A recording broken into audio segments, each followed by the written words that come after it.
खेड तालुक्यातील भीमा भामा नदीवरील कोल्हापुरी बंधाऱ्यांची 100% गळती थांबणार आहे। खेडचे आमदार बाबाजी काळे यांच्या प्रयत्नांना मोठे यश आले असून तालुक्यातील 15 कोल्हापूर पद्धतीच्या बंधाऱ्यांच्या सुधारणा व मजबूतीकरणासाठी 32 कोटींचा निधी मंजूर झालाय।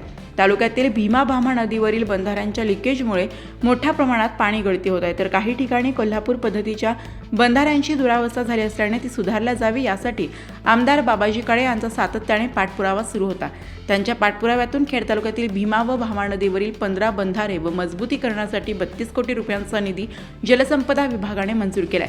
ही कामे लवकरच सुरू होणार असल्यामुळे भीमा भामा नदीवरील कोल्हापुरी बंधाऱ्यांची गळती 100% थांबणार असल्याचं दिसून येत आहे। खेड तालुक्यात भीमा आणि भामा या दोन प्रमुख नद्या वाहतात। या नद्यांवर कोल्हापुरी बंधाऱ्यांची दुरुस्तीची कामे करणे गरजेचे असल्याने यासाठी आमदार श्री बाबाजी काळे यांनी अधिवेशनात आवाज उठवला होता। जलसंपदा मंत्री श्री राधाकृष्ण विखे पाटील व जलसंपदा विभागाकडे सातत्याने पाठपुरावा केल्यानंतर त्यांच्या प्रयत्नांना मोठे यश मिळाले आहे।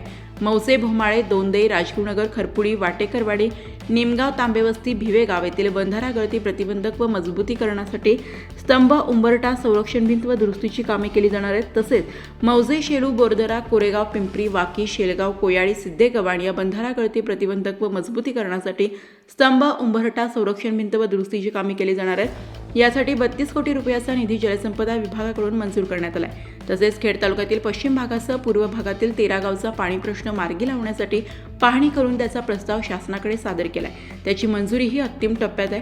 पुढील टप्प्यात चासकमांड भामा आसखेड अंतर्गत बुडीत बंधारे, पुलकम बंधारे करण्यात येणार आहेत। त्याचबरोबर चासकमांड डाव्या कालव्याचे अस्तरीकरण, उजव्या कालव्याची दुरुस्तीची कामे लवकरच हाती घेतली जातील अशी माहिती खेडचे आमदार बाबाजी काळे यांनी दिली आहे।